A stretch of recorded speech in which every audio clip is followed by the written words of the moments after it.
Okay, let's dive into this.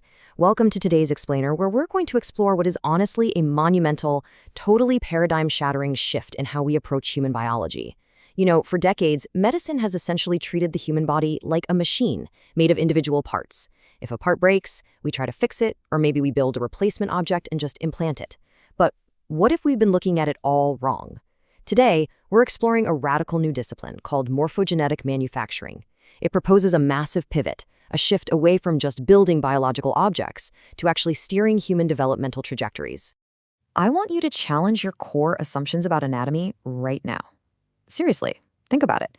What if the human body isn't a fixed, static object at all? What if, instead, it's a dynamic, completely programmable developmental trajectory? What if the standard textbook human body we're all so familiar with is really just one single configuration in a vastly larger landscape of biological possibilities? We are about to go on a strictly, rigorously scientific journey into the actual engineering of life itself. So, here's our trail map for today. We'll start out at the phenotypic frontier, move right into understanding morphogenesis, and then check out morphogenetic manufacturing and the bioelectric medium. Finally, we'll cover biological refurbishment, and we'll end on the rather mind-bending ingression question. We're going step by step from proven biology all the way to substrate-independent consciousness. Let's get started. Section 1. The Phenotypic Frontier. Exploring Biological Possibilities. Every single one of us exists on what biologists call the human morphospace. You can think of it like a giant map of all the anatomically and physiologically realizable states that the human developmental system can access. You and I, well, we're sitting at the H0 layer, right at the top, basic textbook anatomy. But that's really just one tiny neighborhood in a massive space of possibilities.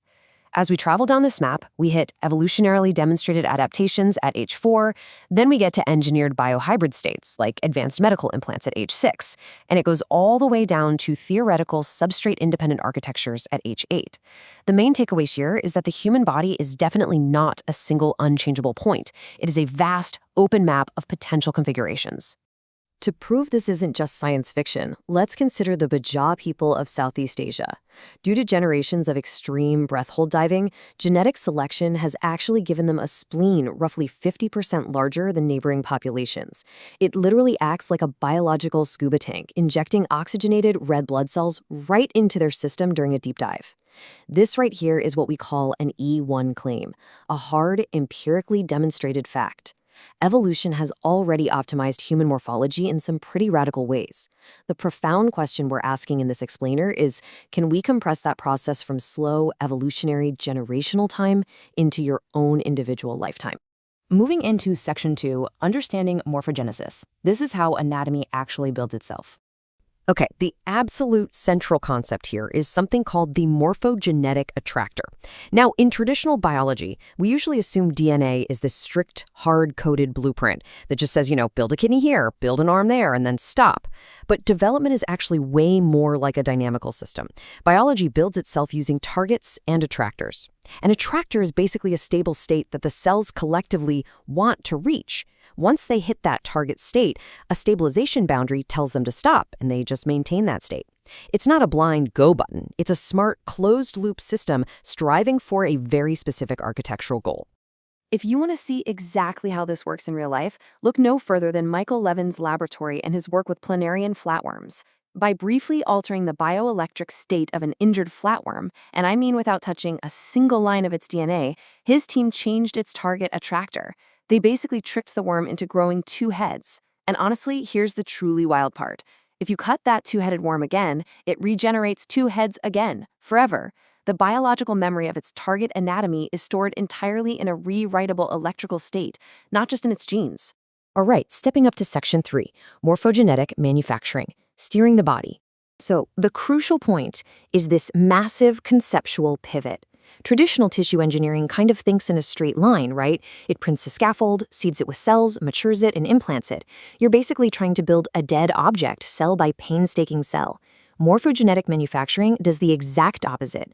You don't manufacture the thing, you specify the developmental conditions, you activate the correct target attractor we just talked about, and you just let the living organ build itself right there inside the body. This means the actual product you're manufacturing is not matter at all. It is the organized behavior of matter over time. These interventions are planned using something called a personal morphome, which is basically a temporal map of a patient's biological state. Just imagine a future where we aren't frantically shipping a donor kidney on ice to a surgical theater. Instead, doctors safely steer your own tissue along a closed-loop developmental trajectory, guiding it all the way from a state of disease right back to a healthy, natural anatomical target. Section 4. The bioelectric medium. Let's look at the control interface. To actually pull this off in the real world, we need a complete toolkit. True manufacturing requires a heavily coordinated system of levers, not just one single magic drug. To steer a tissue, doctors might use molecular signals and growth factors. They might use mechanical forces or even instructive biomaterials that physically guide the cells. And crucially, they use bioelectric states. These are the voltage gradients across cell networks that act kind of like a global control interface, broadcasting to the collective tissue exactly what it is supposed to be building at any given time. Now, a very important note on scientific discipline here, to keep our epistemic guardrails in place. The researchers explicitly divide their claims into E1, empirical facts, E2, inferred claims, and E3, generative theories. Altering target states via bioelectricity in flatworms and frogs, that's E1. It is definitively proven in the lab. But the claim that we can use bioelectric states to easily control adult human tissue remodeling, that is currently an E2, inferential claim. It bridges current capability with near-term engineering, sure, but it still needs to be rigorously proven in humans. We always have to be honest about where the science currently stands. Moving up to Section 5, biological refurbishment, turning steering into lifelong maintenance. The field proposes a dual refurbishment architecture for maintaining our bodies over time. Now, the ideal path is endogenous, repairing your body continuously from the inside out without ever removing anything. But in the event of catastrophic organ failure, we have to look at the exogenous loop. This involves 4 stages. First, egress, safely extracting your continuity-bearing state. Second, interim, holding it in a temporary substrate. Third, substrate reconstruction, fabricating or repairing the new biology. And finally, reingression, putting that biological state right back into the repaired body. The researchers outline a really strict ethical and operational hierarchy here for future medical protocols. It goes like this: repair before replacement before extraction, continuity before transformation. Extraction, literally pulling a state out of a biological body, is a fallback branch strictly reserved for absolute failure. It is never, ever treated as a fashionable default. A medical discipline that defaults to extraction when a simple in-place biological repair would suffice is, frankly, just bad engineering and poor patient care.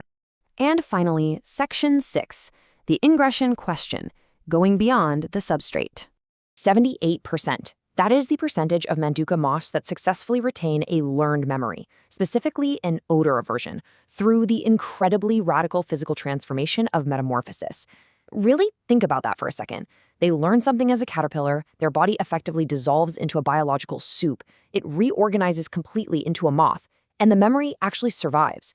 This is a proven E1 biological precedent showing that learned information and continuity can survive massive radical physical remodeling in nature. This leads us to map out a whole timeline or axis of substrate discontinuity. You can have a continuous biological substrate at C0, you can move to biohybrids at C1, temporary suspension at C3, all the way over to complete substrate transition at C5. The absolutely key takeaway to remember here is that the amount of tissue replaced and the amount of identity lost are on totally independent axes. You could theoretically replace an entire organ, or maybe even more, while maintaining perfect, continuous biological identity. Now, what's really interesting about this next idea is that we are firmly in the realm of an E3 generative claim. This is theory. We are dreaming about the far horizon of human civilizational persistence. The underlying hypothesis is this: if you can perfectly extract the defining organization of a living system, meaning its memories, its goals, and its behavioral attractors, and then reinstantiate it across an entirely new substrate, the organized process of you just continues. Which leaves us with the ultimate provocative question. We know we can map the phenotypic frontier. We're actively learning how to steer morphogenesis. We are building the tools to manufacture living tissue and refurbish our biology. But as we look toward that final ingression horizon, if your biological organization is perfectly extracted, perfectly maintained, and instantiated into an entirely new substrate, are you still you? It's a question that bridges developmental biology, advanced engineering, and the deepest philosophy of identity. And it's a question this wild new science is finally preparing to answer. Thanks for joining me on this explainer, and keep learning.